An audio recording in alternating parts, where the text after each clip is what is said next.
Yeah, we're gonna be vibing. I just want a house like you just. No, we're okay. We are okay. We are okay.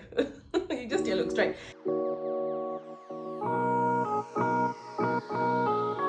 Good morning. Cheers. I got this for breakfast and the strawberry fell in. It's alright. It's healthy, that's what that matters, isn't it? Welcome back, guys. Another day, another gift, and good morning from sunny Brazil. Do you know what? Today I'm going home. It's about 9 o'clock and we're leaving quite soon. It's a 5-day trip. But you know what it is? You've had a good time, but you're ready to go home. So yeah, I'm ready to go home. Anyways, today's video is going to be about how I became a cabin crew. It's my journey, it's my story. Everyone's story is different, but this is me and how my journey led up to me becoming a cabin crew. Okay, so let's take it back to 2018. 2018, I got a job in the city. I moved in with my friend in the city. I was just loving life. I was like, this is an exciting new chapter, all of that good stuff. And then about a month or two into the job, I remember I was just there typing away, just looking out the window and just fantasizing about how I want to travel. And I was just like, oh my God, I just see myself traveling. But then I was just trying to figure out, maybe it's just I'm new to the job. And, you know, as you do with any job, you're trying to adjust, right? Yeah. So time goes by and about 6 months later, I handed my notice. And it was a bit of a hard one because I was conflicted because I was like, right, I've started a new job in the city. There's great opportunities. I could really progress here. Do I really want to just throw all of that away for this? But then I'm someone that my happiness comes first. You've got to do what makes you happy, right? Yeah. So I said, you know what? This is what's going to make me happy and I'm going to go for it. So I handed my notice and I'm like, thank you so much, guys, for the opportunity. But my heart is somewhere else. So I start training, and if you know anyone that's a cabin crew, or if you are a cabin crew, you know that training is the most intense time of your life. I'm not even exaggerating. It really is. The tears, you're gonna cry. Anyway, so knee deep in training. At this point, we had already our uniforms had already come and we were supposed to wear them for the following week, and we had already also got our rosters. We all had different rosters, different destinations, and I think my first trip was somewhere in California, so you can imagine I'm like, oh my God, this is so exciting. And then again with training, you go through a lot of exams: aircraft conversion, fire safety, medical, all of that stuff, right? Yeah. So I had a particular exam. I did the exam, sat the exam, and I didn't pass. And I thought, you know what, it is what it is, you know, it's hard, but whatever.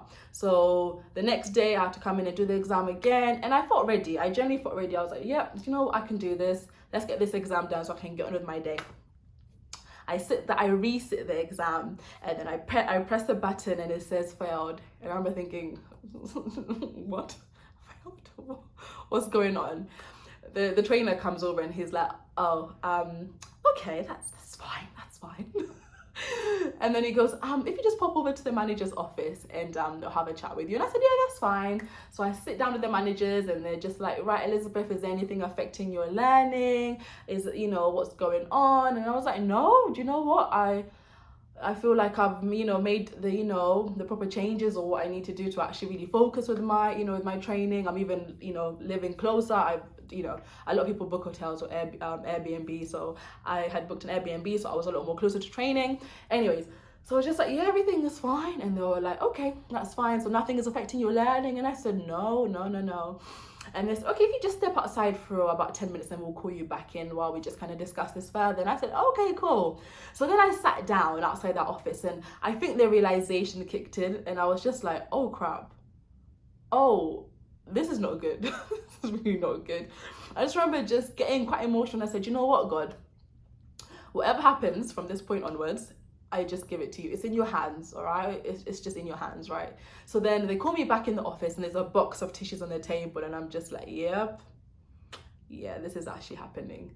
So they sit me down and they say, look, this is your contract, and as you know, the contract you signed, it does mean that if you don't do A, B, and C, this is what's going to happen. And they said, do you understand that? And I said, yeah, I understand. And at that point I was strong. No, I wasn't crying or anything. I was like, yeah, I'm fine. And they said, so as a result of that, we are going to have to terminate your contract, and we're going to ask you to just return any of the property that you own from us, and we're going to have to just escort you out the building. And at that point, my tears flooded, and I was just like, you don't understand. I've just left my job. I've moved back home. Like, what is? Oh my god! It was just, I did not care at that point. I was trying to get my job back. I was like, you don't understand. And they were just like, I'm sorry. They're looking at me like, yeah, I'm sorry. You know, this is just what it is. And I was just looking at them like, are you actually doing this to me? Are you actually doing this to me? I know, I remember this pregnant lady walks in, and she's the one that's escorting me out the building. So she's escorting me out the building, and I just remember sitting in my car, and you've got the aircrafts on this side, and you've got the training building on this side. I remember just looking around me and thinking, wow, this is actually it. Like, no California, no cabin crew job, I don't have a job, and then everything just kind of all hit me. And then I called my family, and they're really supportive, obviously, and I just drove home. But I didn't go straight home. I went over to this hill that kind of overlooks everything, and I just parked up on the hill, and I just cried. And I said, you know what, God, everything happens for a reason, and you know what, like, this is just what's happened, and I have to accept it. And thank God, I feel like I've got a really resilient spirit, right? Yeah. So I just said, you know what, God, I'm just gonna have to accept this is what's happened, and that's it. So I gave myself a few days just to cry, you know, kind of process everything that's happened. And I just told my closest friends what had happened, and that was it. And I picked myself up again. And what happens is you have to reapply back in 6 months' time. But the thing is, you have to go through the whole process all over again. So I said, right, I've got 6 months. I'm going to use the 6 months to really determine whether this is something I really want to do. So then God blessed me with a new job. I got a really good job. I was enjoying it. It was good, but my heart really was, you know, leaning more towards my cabin crew role. So at the end of that 6 months, naturally the job didn't work out, and I reapplied again to work for the same company, and I got the job. Thank God. I got the job, and then this time my training course was a year later. So I went through the whole vetting process. They have to look back at your 5-year work history. You have to do a medical assessment. You have to go to the American embassy and get a visa, the whole lot. So a year later, thank God, I was still part of my original job, my old job, the one that I was working in the city. So I did bank there, and that kind of kept me going for the rest of the year. So then finally the time came, my training course was here, and I did it, and I passed, and it was amazing, and I had a really lovely training group again. I just remember on the last day when I pressed hit on that exam, my final exam, and it said passed, I said, thank you, Jesus, because this has been such a journey, like literally over a year and 6 months of just waiting. You know, it's the waiting is a funny thing, honestly. Thank God for faith, because I didn't give up. But I finally done it, and I became a cabin crew, and I had my little hat, and then I started my flying career, and it has been amazing. But about a month into flying, COVID happened. Oh my goodness. So then I was furloughed for like the first 4 months, and then thankfully I went back to flying, furloughed again for a very, very short period. I think it was about a week. But what I did, the first time I was furloughed, honey, I went home. It was my birthday. I spent 2 months. I was in Lamu, on my vlog. I spent on the vlog that I posted. Sorry.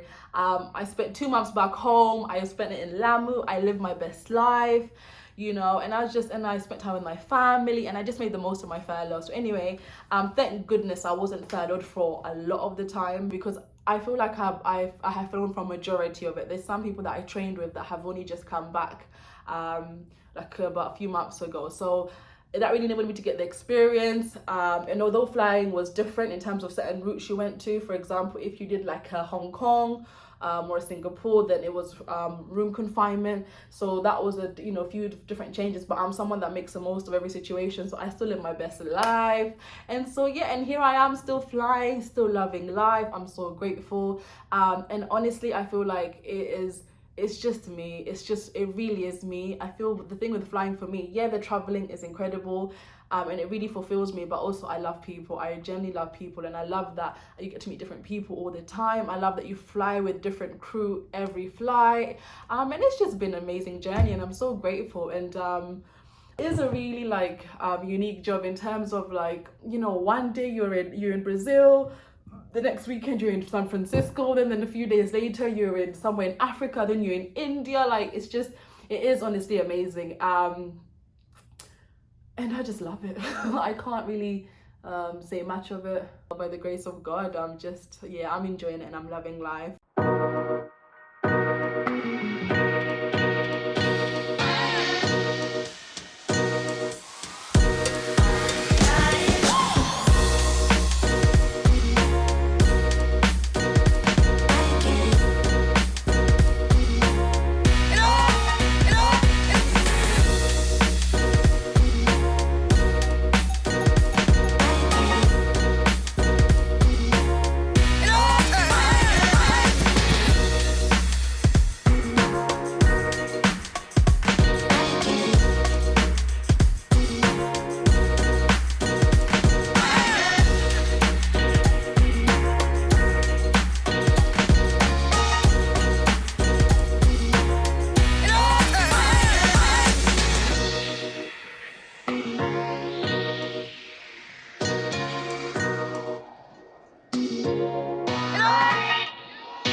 That's my story, that's my journey, but I'm just so grateful to God, honestly. And that's it. Anyways, I've actually got to get ready now, but I love you. Thank you so much for watching. Thank you for coming back, and see you in my next video. Mwah, mwah, mwah, mwah.